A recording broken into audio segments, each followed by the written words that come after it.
Salut les soudeurs, c'est Patrick, bienvenue sur ma chaîne Soudeur Amateur. Aujourd'hui, on va faire notre premier cours d'initiation au soudage TIG et on va s'intéresser en particulier à la manipulation de notre torche TIG. Alors le procédé TIG, c'est un procédé qui est un peu particulier parce que ça sollicite les deux mains. Alors probablement que si vous êtes droitier, vous allez vouloir tenir votre torche de la main droite, si vous êtes gaucher, de la main gauche, mais l'autre main, si vous soudez avec métal d'apport, elle va être aussi sollicitée pour amener votre métal. Et je vous avouerai que dans un premier temps, avant de commencer à utiliser les deux mains, c'est bien de se concentrer déjà sur ce qui se passe avec la torche et d'avoir un bon mouvement de la main droite avant de commencer à utiliser la main gauche. Donc ça, c'est vraiment un conseil que je vous donne pour tous les assemblages que vous allez faire en TIG, c'est de commencer d'abord par vous entraîner à faire une passe sans métal d'apport, juste à voir comment ça se passe et à arriver à faire votre soudage sans métal d'apport. Le truc qui est génial avec le soudage TIG, c'est que si vous avez un assemblage 100 jours, d'accord, vous êtes vraiment bord à bord, que ce soit en bord à bord ou que ce soit en angle, vous allez pouvoir faire un soudage sans métal d'apport. Alors évidemment, dans beaucoup d'applications, ça va pas être propice parce que c'est pas quelque chose qui est très solide, mais si vous voulez avoir quelque chose qui est juste esthétique et qui va pas prendre de contraintes, il y a pas mal de cas aussi où c'est suffisant et indépendamment de ça, c'est vraiment un très bon exercice pour commencer à vous habituer à déplacer votre torche, déplacer votre bain de fusion, garder quelque chose de régulier, garder quelque chose de continu et après vous pourrez toujours vous entraîner à amener le métal d'apport. Donc ce qu'on va faire aujourd'hui, c'est qu'on va faire différents assemblages. On va commencer par les pointer et ensuite on va essayer de faire ça. On va essayer de juste faire notre soudage sans métal d'apport. Donc ici j'utilise de la tôle acier 1,5 mm d'épaisseur. J'utilise pour faire ça le poste Weltig 200 DC pulsé du site Le Comptoir du Soudeur et juste comme ça vous aurez toutes les informations. Je suis avec un tungstène violet 1,6 de diamètre et là j'ai une buse de 7 et je vais être réglé à peu près 9 litres d'argon par minute. Voilà, donc on va faire ça. Vous allez voir ça en gros plan. Donc on va pointer et ensuite on va vouloir faire notre soudure. On va commencer ici sur deux tôles comme ça à plat en bout à bout, d'accord, et ensuite on essaiera de faire d'autres assemblages. Donc je vais faire ça et à chaque étape, je vous donnerai quelques commentaires, quelques informations. C'est parti! Alors, comme je l'ai mentionné, on va vouloir commencer par pointer la plaque. Pointer, ça veut dire quoi? Ça veut dire qu'on va faire juste des points de soudure pour faire en sorte que notre assemblage tienne ensemble pendant qu'on est en train de le souder. Alors, c'est vraiment important de pointer vos assemblages parce que pendant que vous êtes en train de souder, la température, ça met des contraintes dans vos pièces et ça se peut que vous ayez un jour qui apparaît et parfois c'est vraiment un jour qui peut être conséquent de plusieurs millimètres entre vos pièces avec les déformations. Ça peut être en éloignement, ça peut être comme ça, donc vous voulez pas que ça arrive. Donc pour ça c'est vraiment important de pointer. Pour pointer au TIG sur de l'acier ou sur de l'inox, normalement si vos pièces sont bien jointives, vous n'avez pas besoin de mettre de métal d'apport, donc on va pointer comme ça sans métal d'apport. Alors qu'est-ce qu'on va faire? On va juste amener notre torche à environ, notre tungstène à environ 1 mm de là où on veut faire notre point, donc ici en l'occurrence à la jonction des tôles, et on va vouloir envoyer le courant, mais vraiment le minimum pour faire notre point, d'accord? On ne veut pas justement pendant qu'on est en train de pointer que ça commence à mettre des déformations, donc il faut essayer de chauffer au minimum. Donc qu'est-ce qui va se passer? On va mettre on va amorcer notre arc électrique et là, normalement, vous allez voir apparaître votre bain de fusion. Vu qu'on est à la jonction entre les deux tôles, le bain de fusion va sûrement apparaître sur une des deux tôles. Donc là, il va falloir essayer de l'amener bien entre les deux. Si vous voyez que ça insiste sur une tôle, n'hésitez pas à le déplacer d'un demi-millimètre de l'autre côté pour que ça commence aussi à faire fondre l'autre arête. Et normalement, dès que les deux arêtes sont liquides, hop, ça va faire une coalescence, ça va venir hop, fondre ensemble. Dès que c'est le cas, il faut arrêter de souder. Alors, deux possibilités pour pointer. Si vous êtes en deux temps, qu'est-ce que ça veut dire? Ça veut dire que j'appuie pour souder, je relâche, ça arrête de souder.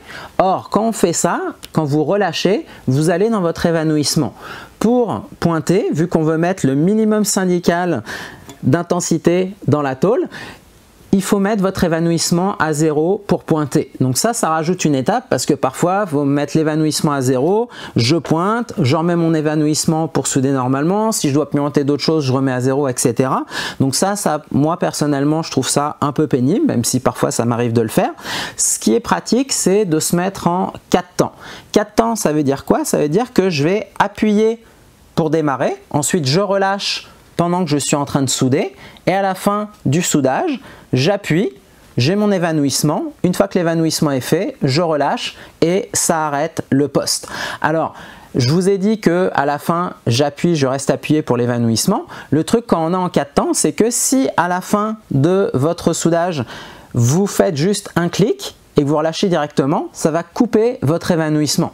Donc ça, c'est particulièrement pratique pour pointer justement parce que du coup, vous pouvez juste démarrer, attendre que ça fasse votre point et là, clic, et ça va arrêter. Il n'y a pas besoin de régler l'évanouissement. Vous pouvez régler votre évanouissement comme d'habitude à 2 secondes et demie par exemple. Ça va nous servir quand on va être vraiment en train de souder. Mais là, vu que j'en ai pas besoin, juste un clic pour arrêter et ça va fonctionner. Donc, on va faire ça. Je vais vous montrer un point comme ça en 4 temps. Je vais vous montrer ensuite un point en 2 temps en mettant l'évanouissement à 0 et vous allez pouvoir voir les deux cas. C'est parti!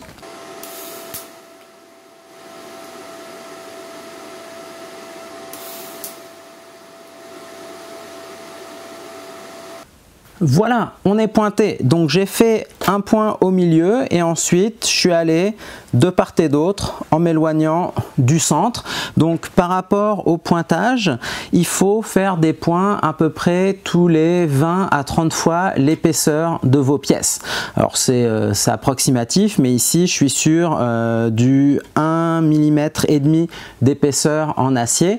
Donc si on fait 3 fois 1,5, ça fait à peu près tous les 5 cm on va dire des points. Donc c'est à peu près ce que j'ai fait. J'ai réparti les points de part et d'autre et donc normalement voilà, c'est bien à niveau et on va pouvoir souder. Donc je ne l'ai pas mentionné, mais sur de l'acier, l'intensité qu'on utilise pour le soudage, c'est quand on est à plat comme ça, 30 fois l'épaisseur. Donc ici, 45 ampères environ. Pour le pointage, il faut mettre un peu plus. Comme ça, on n'a pas besoin de trop attendre, c'est plus rapide. Donc là, j'avais mis 60 ampères. Vous pouvez pointer avec un peu moins que ça. Mais voilà, comme ça, ça m'a permis de pointer rapidement. Donc là, je vais descendre à 45 ampères. Et donc, on va y aller sans métal d'apport. Donc, l'idée, c'est quoi? On va vouloir avoir un mouvement vraiment régulier et continu pour aller le long du joint entre nos tôles. Il faut s'assurer qu'on ne perd pas notre bain de fusion, que le bain de fusion ne parte pas d'un côté, parte pas de l'autre, d'accord? Donc, on veut bien le garder entre les tôles. On veut le garder pas trop gros. Ça sert à rien, pas trop petit parce que sinon on va pas bien pénétrer. Donc on veut juste y aller progressivement, tranquillement et on veut continuer. Donc c'est important d'avoir une surface sur laquelle vous travaillez qui est lisse où vous allez pouvoir bien travailler. Donc n'hésitez vraiment pas à vous poser et à voir est-ce que je peux me déplacer d'un bout à l'autre en continu sans m'arrêter. Donc faites attention, par exemple si votre tuyau ici il accroche, là je peux plus avancer, d'accord? Donc soyez sûr que ce soit bien dégagé. Au besoin, vous pouvez faire un tour comme ça sur votre bras, ça allège un peu ici et donc vous allez pouvoir vous déplacer plus facilement. Et dans la mesure où cette main-là, on n'a pas de métal d'apport, on l'utilise pas, n'hésitez pas à venir l'utiliser pour venir stabiliser votre mouvement. On veut garder vraiment une distance très faible entre notre tungstène et notre métal de base. Vous ne voulez pas toucher évidemment, mais vous ne voulez pas être trop loin. Si vous êtes trop loin, ça va vous faire un gros bain de fusion, ça ne va pas être joli. Donc ici, on veut être à peu près 1 mm, peut-être maximum 2 mm de la surface de notre métal. Et on va vouloir hop, créer notre bain de fusion, le laisser grossir un peu et ensuite, paf, on va commencer à se déplacer le long, progressivement, doucement, bien comme il faut, d'accord? Et on va essayer d'aller d'un bout à l'autre. Eh ben on va y aller, c'est parti!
Et voilà, c'est soudé en continu. Donc ici, on voit, hop, c'est soudé tout du long. C'est encore un peu chaud, évidemment. Si on regarde derrière, on peut voir que c'est pénétré tout du long. Voilà. Donc, on a soudé ça et donc vous avez vu, ça s'est fait sans métal d'apport. Donc on a fait notre soudage bout à bout sans métal d'apport sur de l'acier. Là on va voir un angle intérieur sur de l'inox. C'est de l'inox en 2 mm. Donc probablement que si vous faites ça assez rapidement, vous pouvez le faire sans traverser. Le problème quand on soude de l'inox, c'est que normalement il faut protéger l'envers pour éviter le rochage. Donc il y a des moyens d'envoyer soit de l'argon, soit de l'azote, c'est moins cher derrière la soudure pour empêcher justement l'oxydation du bain de fusion à l'arrière. Sur du 2 mm, si vous allez suffisamment rapidement, normalement il y a moyen de le faire sans traverser. Donc c'est ce qu'on va essayer de faire. On va essayer de le faire sans rocher à l'arrière. Donc pour faire de l'angle intérieur au TIG, on va vouloir régler notre tungstène. Donc ici l'idée c'est que on veut prendre la buse la plus petite possible pour pouvoir aller au maximum dans l'angle. D'accord? Si vous avez une grosse buse, ici elle va prendre appui de part et d'autre et ça va vous éloigner. Vous allez être obligé de beaucoup sortir votre tungstène. Donc là je suis passé sur une buse de 4. Donc ici ça veut dire que la taille 4 fois 1,6 ça fait à peu près 6 mm. D'accord? Donc 6 litres par minute d'argon. C'est ce que j'ai réglé avec mon débitmètre ici à bulle. Je l'ai réglé à 6 litres par minute. Donc ici ce qu'on va faire c'est qu'on va dévisser ici, on va sortir notre tungstène et la manière dont on veut le régler en longueur quand on fait de l'angle intérieur, c'est qu'on va venir l'amener dans l'angle comme ça et on va venir amener la buse contre les côtés. Et je reste comme ça et je vais juste resserrer. Donc ce qui fait que quand je suis droit, mon tungstène il est vraiment au contact de l'angle. Le truc c'est que quand on est en train de souder, on n'est pas droit, d'accord, parce que sinon on verrait rien. On a toujours un petit angle d'avance comme ça et donc du coup ça nous détache de l'angle et plus on va incliné à l'intérieur, plus on va se rapprocher de notre joint, d'accord. Donc ce que je vais faire tout simplement, c'est exactement ça. Je vais venir me placer, vous voyez rien si je fais comme ça, je vais venir me placer dans l'angle et je vais attendre encore une fois que le bain de fusion vienne épouser l'angle entre les deux plaques. Donc il ne faut pas hésiter au début surtout à venir un peu en haut, un bas, en haut, un bas pour essayer d'amener votre bain de fusion. Dès que ça coalesce, hop, vous avez votre bain de fusion qui est fait. Là, il ne faut pas tarder parce que si vous attendez trop, ce qui va se passer, c'est que vous allez chauffer, ça va traverser et là, vous allez commencer à rocher de l'autre côté. Donc dès qu'on voit apparaître ce petit bain de fusion, on va vouloir commencer à avancer tranquillement, doucement, le long de l'angle et on veut s'assurer de bien garder ce petit bain de fusion liquide bien à la jonction des deux places. Si à un moment donné on voit que il s'affaiblit, c'est qu'on va trop vite, donc il faut ralentir. Si on voit que ça va vers le haut, faut peut-être réorienter vers le haut, vers le bas, etc. D'accord. Et donc l'idée c'est de la même manière comme précédemment, on va vouloir se placer ici. Assurez-vous qu'il n'y a rien qui vous gêne et on va vouloir avoir un mouvement continu et fluide le long de cet angle. Voilà, donc on va essayer de faire ça, on va essayer de souder ensemble ces deux petits morceaux. Auparavant, je les avais pointés, donc je suis juste venu pointer ici à une extrémité, à l'autre extrémité, et donc là, on est prêt à souder. Donc on va y aller, je vais essayer de vous filmer tout ça, et on se retrouve juste après.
Et voilà notre angle intérieur soudé sans métal d'apport.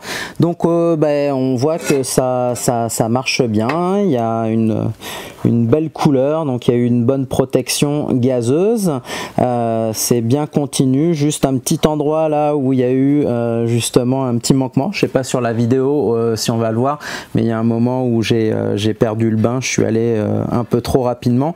En fait, j'accrochais un peu sur la surface par rapport à la position dans laquelle je m'étais placé pour pouvoir laisser l'angle de la caméra libre. Donc c'était pas l'idéal pour faire ce genre de mouvement. Évidemment, si vous n'êtes pas en train de filmer, essayez d'être dans la position la plus confortable où vous pouvez bien voir votre bain de fusion. Moi évidemment je pouvais pas mettre ma tête devant parce que sinon j'aurais été dans l'angle de la caméra, et avoir un mouvement bien fluide de votre torche. Voilà, et on voit ici que derrière ça a chauffé, mais il n'y a pas de rochage.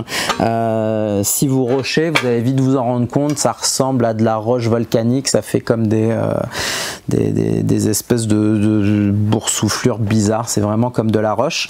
Donc là il n'y a pas de rochage, donc voilà, et ça a été soudé comme ça sans métal d'apport. Donc vraiment je vous conseille dans une première étape de bien vous habituer comme ça à souder sans métal d'apport, à être sûr de ne pas toucher le tungstène. Si vous touchez avec votre tungstène, sortez-le, allez l'affûter, voilà, et recommencez. On veut travailler avec un tungstène bien affûté, bien propre. Prenez le temps de bien travailler comme ça votre mouvement de la torche sans métal d'apport avant d'attaquer au métal d'apport. Je sais que parfois on a envie un peu de brûler les étapes et tout de suite d'y aller avec le métal d'apport, mais de travailler avec les deux mains quand vous démarrez comme ça sur un nouveau procédé, c'est vraiment pas quelque chose que je vous recommande de faire. Donc n'hésitez pas à vous entraîner en différentes positions, que ce soit comme ça en bout à bout, que ce soit en angle intérieur, vous pouvez essayer de l'angle extérieur, essayer différentes positions comme ça et essayer sans métal d'apport,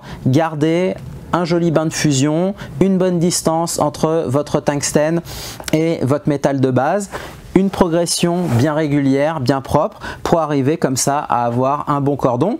La bonne nouvelle, c'est que après vous pouvez très bien faire une deuxième passe par-dessus votre première passe. Donc vous pouvez faire une première passe comme ça et après garder vos pièces comme ça. Quand vous pratiquez avec du métal d'apport, vous pouvez juste repasser sur le cordon précédent et comme ça vous économisez du métal. Voilà, ça va être tout pour cette première introduction au soudage TIG. J'espère que ça va vous aider dans votre progression. Comme d'habitude, si vous avez des questions, des commentaires, des remarques, n'hésitez pas à les laisser en dessous. J'essaye d'y répondre toujours. Voilà, si vous êtes intéressé pour en apprendre plus, n'hésitez pas à faire des petits likes, à vous abonner à la chaîne et je vous dis à la prochaine. Ciao ciao les soudeurs!